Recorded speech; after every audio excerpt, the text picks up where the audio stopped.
Hola chicos, ¿qué tal? ¿Cómo están? De vuelta. Ustedes no se van a dar cuenta, pero me pasé hablando 10 minutos y resulta que no puse a grabar la clase. Pero bueno, eso es la locura que ando transportando en estos días.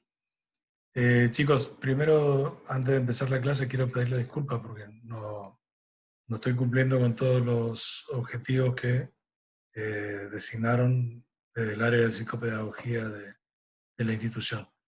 Pero no lo estoy haciendo de rebelde, sino que estoy sobrepasado de tiempo y de actividades.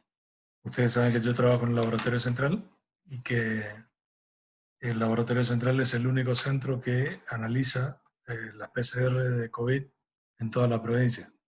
Por lo tanto, estamos alrededor de 1.300 a 1.800 pacientes por día. Y como yo estoy en mi casa por ser paciente de riesgo, por una hipertensión bastante jodida que tengo, entonces me encargaron de la carga de los resultados de los pacientes en el sistema nacional que se llama CISA. Entonces tengo planillas así de este tipo, ¿sí? Que me tienen loco porque estoy todo el día sentado en la computadora y realmente me lleva todo el tiempo. Y son cargas urgentes que hay que presentar a Nación y entonces, bueno, estoy sobrepasado. Pero intentaré este fin de semana a ver si me puedo poner al día y también, sobre todo con lo anterior eh, y esto que estamos por dar ahora. Y la semana que viene a ver si programamos un día para hacer una clase de consulta en vivo, ¿sí? Para que ustedes me pregunten algunas cosas que, que tengan que ver con el posible parcial que podría venir la semana siguiente, ¿sí? Igual lo vamos a ir hablando. Entonces, lo que estábamos dando era la parte de parasitosis. Entonces, vamos a continuar con la parte de hemoparásitos y con un tema que por nuestra zona es fundamental, ¿sí? Que es la enfermedad de Chagas-Massa. Creo que ustedes ya quizás lo vieron y si no lo vieron es fundamental que lo vean, ¿sí? Porque es una enfermedad endémica de nuestra zona, ¿sí? Fundamentalmente en Corrientes, ni les digo en el Chaco, los que van a desarrollarse después, ¿sí? Es totalmente endémica y eh, a ver, forma parte de las determinaciones que se hacen de forma prelaboral y de seguimiento laboral. ¿Por qué? Porque produce a veces invalidez en los pacientes y entonces hay que tenerla en cuenta cuando se hacen los análisis rutinarios al personal de trabajo, entre otras cosas. Entonces, hablamos de la enfermedad de Chagas-Massa, ¿sí? Que es la tripanosomiasis, que es producida por un hemoflagelado, que es el Trypanosoma cruzi, ¿sí? Como bien les dije recién, son hemoflagelados de la familia Trypanosomatidae. ¿Qué significa que sean hemoflagelados? Como siempre les digo, traten de ubicar los nombres, por qué se les pone de esa manera. Hemo significa que está en sangre y flagelado que tiene un flagelo, ¿sí? Es decir, que tiene como una membrana que se va moviendo y que le sirve justamente para la movilidad a este parásito. Vive en la sangre entonces y tejido de los humanos. El ciclo vital o de transmisión involucra a dos especies, un insecto y mamíferos. ¿Qué significa con esto? ¿Por qué no dice humano? Porque también existen otros mamíferos que pueden transmitir la enfermedad, aunque no no tengan después síntomas, como tenemos nosotros, ¿eh?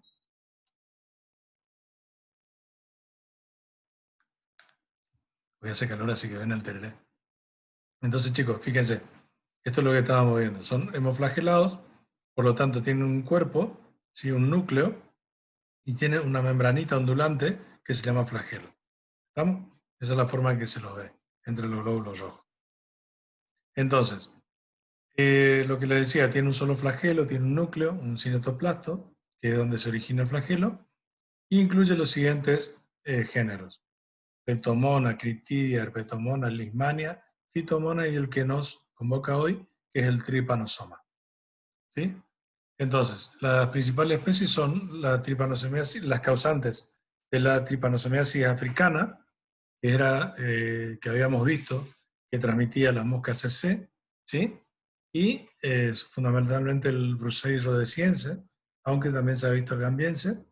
Y en la tripanosomiasis americana tenemos dos tipos: Trypanosoma rangeli y el Trypanosoma cruzi, que es el actor fundamental de la transmisión de esta enfermedad en nuestra zona, ¿sí? En el continente americano.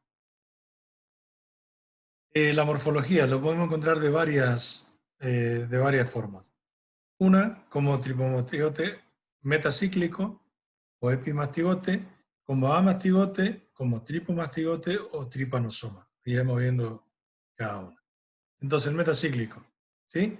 Esta es la forma en que se lo encuentra en el tubo digestivo del insecto, que luego es pasado al hospedador por las heces de la chinche, ¿sí? O la vinchuca, ¿sí? Tiene muchos nombres, vinchuca, chinche pucú, chinche grande, un montón de nombres tiene, ¿sí? Pero nosotros lo conocemos más que nada como vinchuca. El amastigote es la forma de resistencia básicamente, ¿sí? Entonces la forma en que se multiplica y es una forma que no tiene flagelos, una forma redondeada y que hace que en las células que se meten fundamentalmente en el mamífero, que pueden ser las células del sistema reticuloendotelial, cardíaco, esquelético, muscular, músculo esquelético, musculatura lisa, y también en los macrófagos del sistema nervioso. Ahí, ¿qué es lo que va a pasar? Por fisión binaria se van a ir duplicando hasta que eso revienta y ahí son liberadas al torrente sanguíneo, esas células revientan, mejor dicho, son liberadas al torrente sanguíneo y ahí pasan a otra forma que ya va a ser una forma flagelada, ¿sí? Entonces, fíjense, acá tenemos la forma de amastigote que se encuentra dentro de las células, ¿sí? Esta sería la forma de resistencia, la forma redondeada. Después están los tripomastigotes. Dijimos que cuando los amastigotes se dividían y multiplicaban, rompían la célula huésped, se liberaban como tripomastigotes a la sangre y estas no solo iban a parar al tubo digestivo perdón, no solamente estaban en torrente sanguíneo, sino también infectaban a otras células. ¿Estamos? Entonces, ¿por qué necesitan de otras células? Porque estos tripomastigotes no son capaces de multiplicarse por sí mismos en la sangre. Entonces necesita hacer una duplicación de tipo intracelular en el estado de amastigote. Entonces, esta es la visión de los tripomastigotes. Estos sí son flagelados. Y después vienen, bueno, ¿cuáles son las diferencias morfológicas? Como dijimos, el mastigote intracelular y el tripomastigote extracelular, ¿sí? Uno es redondo, el otro es alargado, uno es inmóvil, el otro es móvil, uno tiene núcleo, cuerpo parabasal de ferroplasto, y el otro tiene además la membrana ondulante y un flagelo libre. ¿Vamos? Esta es la forma en que se ven los amastigotes replicándose, y este es un hallazgo de tripomastigote en un frotis sanguíneo. A ver, ¿cuál es el vector? El vector es un insecto, es el comúnmente denominado en forma genérica como triatóminos, ¿sí? Y son causantes de la enfermedad de Chagas-Massa. ¿Por qué se llama así esta enfermedad? Porque había un médico brasilero o brasileño que encontró el parásito en las deyecciones de la vinchuca y después vio que, mejor dicho, encontró también ese mismo parásito en un montón de pacientes que presentaban síntomas parecidos, ¿sí? Entonces, qué es lo que pasó después? Vino un doctor argentino que describió las formas clínicas de la enfermedad, ¿sí? Que se llamaba Salvador Massa, sobre el cual le voy a mandar, si encuentro un enlace para que puedan mirar una película sobre él, ¿sí? Los que vieron, bueno, ya lo saben. Pero fue el descubridor de los síntomas, ¿sí? Y fue un doctor argentino que, que era más que nada un doctor de tipo rural, pero investigador, ¿sí? Y gracias a ellos dos se pudo descubrir todo el ciclo y la sintomatología de esta enfermedad, y de ahí que lleva el nombre de ambos. Entonces, fíjense, Chagas descubrió el Trypanosoma cruzi ¿en qué? En un hemíptero que es el Pastrogilus megistus, tanto, después vamos a ver, pero en el Brasil los triatóminos que producen mayor infección son el Pastrogilus megistus y más aún el Rodney prolixus, ¿sí? Que son unos tipos de vinchuca que existen más allá. Son los factores fundamentales, los vectores fundamentales de contagio de esta enfermedad. Mientras que aquí está el Triatoma infestans, ¿sí? Que es la popular vinchuca, la que nosotros conocemos. Entonces, ¿qué distribución geográfica tienen? Casi toda América, ¿sí? De la parte subtropical del sur hasta la parte subtropical de América del Norte. O sea, involucra desde arriba de la Pampa hasta la zona de México, ¿sí? A ver, ¿qué necesita? Necesita fundamentalmente que hayan hábitos de zonas, se trate de zonas perirurales, ¿sí? O rurales, ¿sí? Y fundamentalmente es un aliado de la pobreza. ¿Por qué? Porque existen casas de barro en donde donde propicia el crecimiento, este tipo de instalaciones propician el crecimiento y la diseminación de estos vectores, es decir, de las chagas, perdón, de las vinchucas, ¿sí? Entonces, si alguna vez tienen la oportunidad de ver uno de estos insectos, van a ver que tienen una forma totalmente diferente a otros que sean parecidos, y fundamentalmente tienen como un borde que los rodea, y que en el caso de la vinchuca, el Triatoma infestans, tiene como una especie de nota musical a lo largo de esa como esa membrana ondulante, cuyo nombre no recuerdo ahora. ¿Estamos? Bueno, pero eso ya es taxonomía del insecto, así que. Entonces, lo que le decía, en Brasil, el Rodney prolixus y Patrogilus megistus, y en Argentina, el Triatoma infestans, son los vectores que transmiten esta enfermedad. Tienen dos ciclos, como habíamos dicho, uno en el insecto y otro en el humano. En el insecto, ¿qué va a pasar?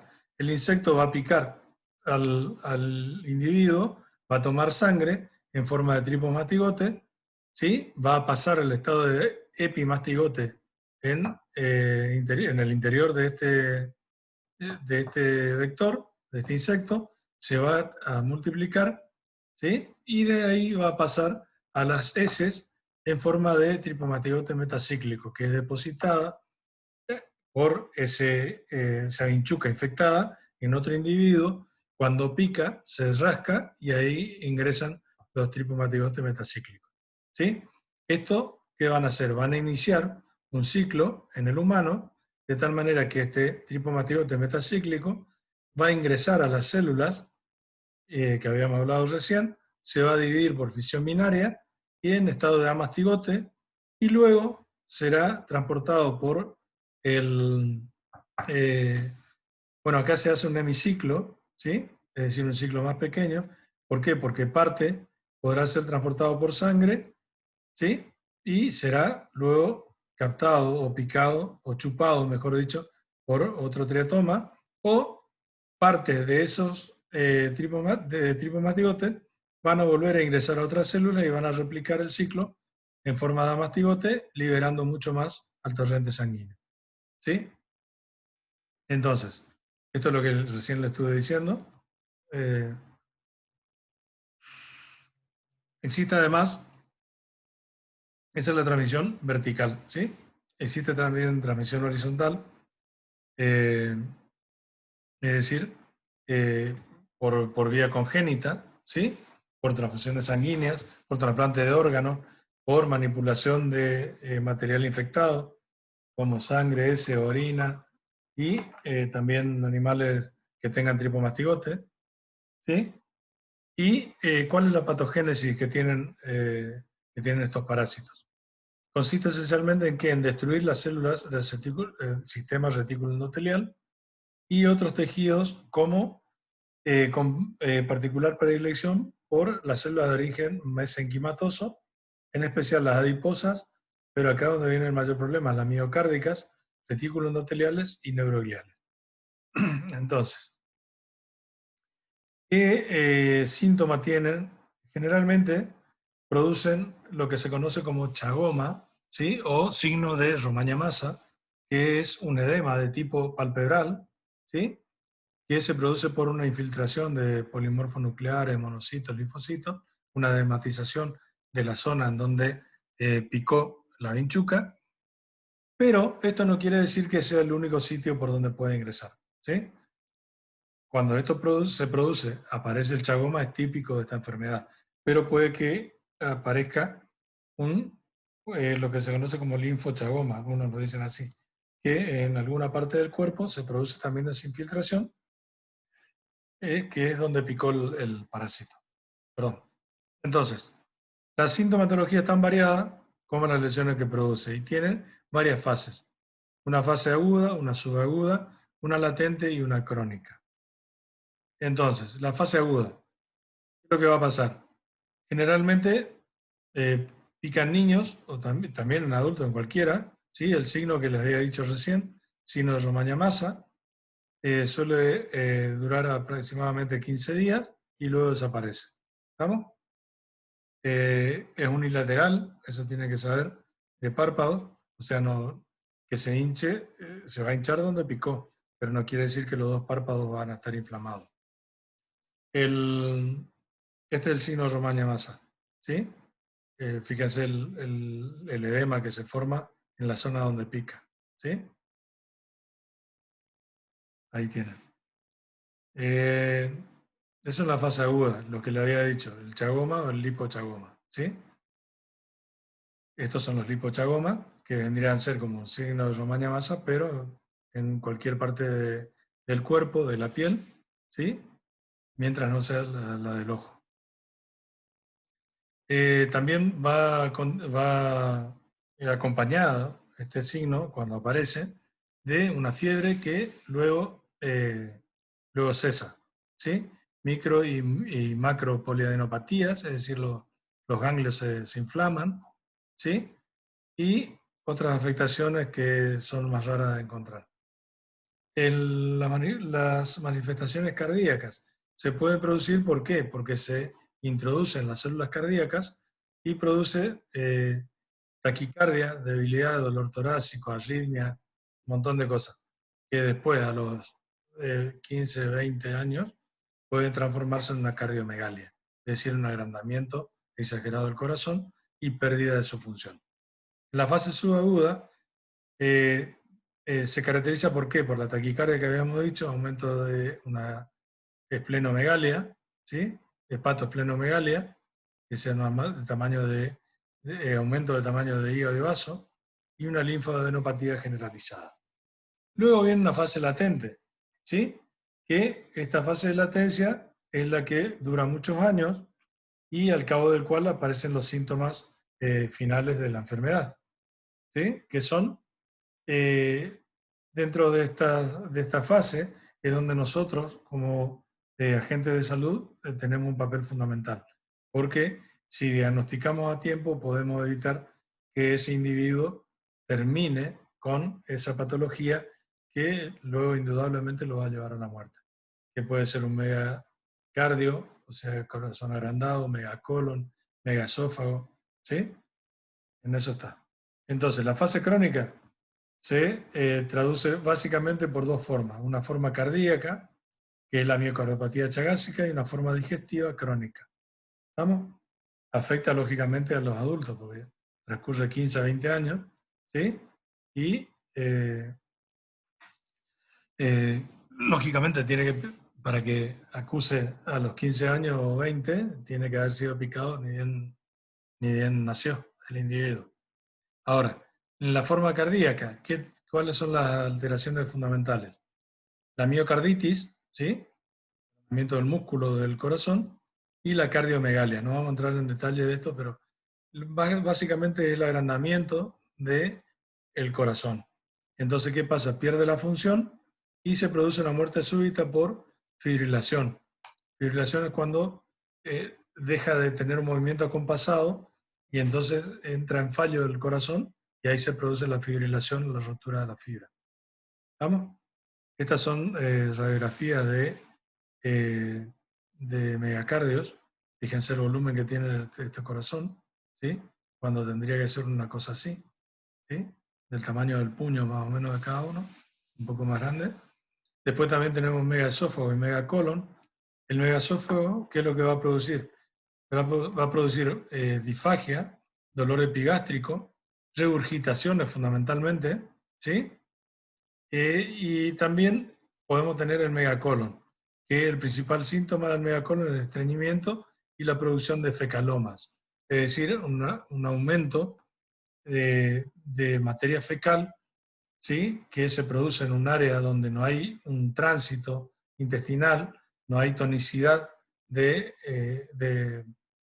movimiento en el intestino, y entonces se produce la acumulación, ¿sí? Patológica de materia fecal. ¿Sí? También se acompaña de meteorismo, liberación de gases y dolor abdominal. Entonces fíjense acá.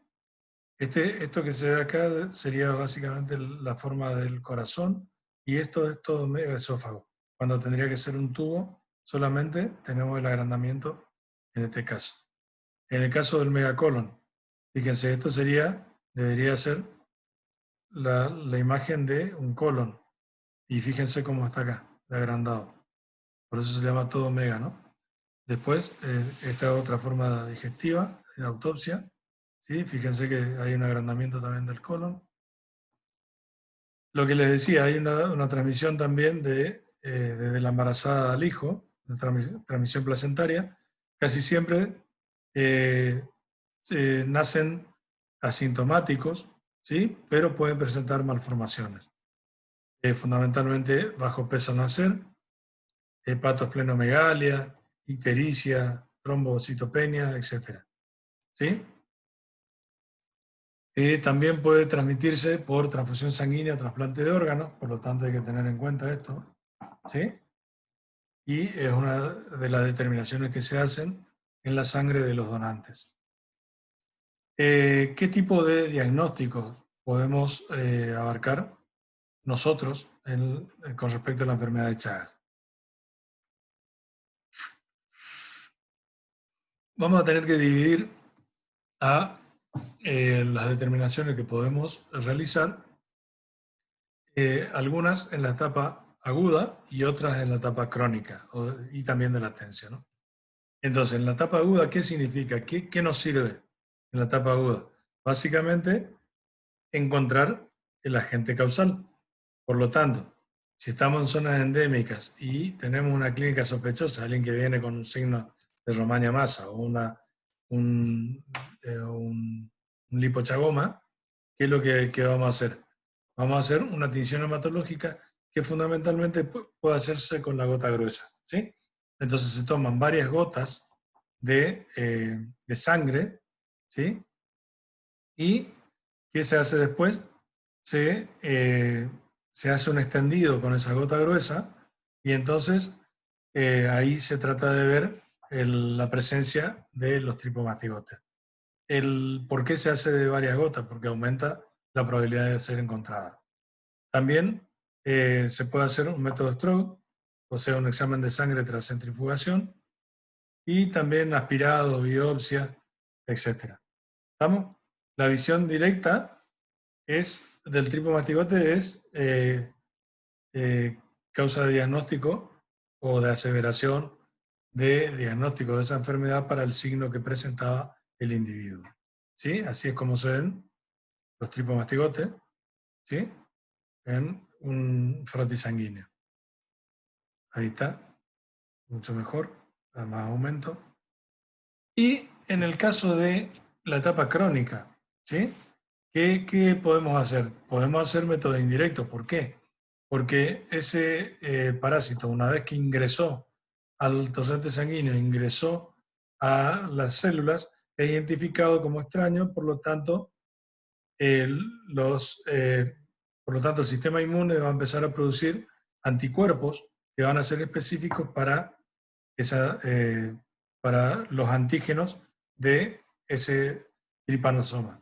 Entonces, ¿qué es lo que va a pasar? Puede utilizar senodiagnóstico, que consiste en a un triatoma que no está infectado, ¿sí? Los voy alimentando normalmente con animales que no puedan transmitir esta enfermedad, como por ejemplo la gallina, por una diferencia de temperatura que evita el crecimiento de estos parásitos en este animal. Entonces, lo único que hacemos es que se mantengan vivos. Cuando necesito ver si un individuo tiene, entonces con una gasa y un vidrio de reloj lo deposito en la piel del individuo y entonces le dejo que chupe sangre, luego se deja un determinado tiempo y se evalúa si existe, eh, si existe crecimiento de estos parásitos. ¿Cómo se hace? O se le aprieta para que se produzcan las eyecciones, o a veces se lo licúa entero al parásito y luego se filtra y se ve si posee. Bueno, esto se hace fundamentalmente en la parte aguda también, ¿sí? En la parte crónica, ¿qué tengo? Estos son métodos indirectos, por eso me mezclé.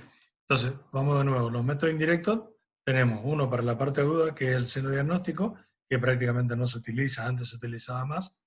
Y tenemos otros métodos indirectos para la etapa crónica o de latencia, que básicamente son las técnicas que se utilizan en serología.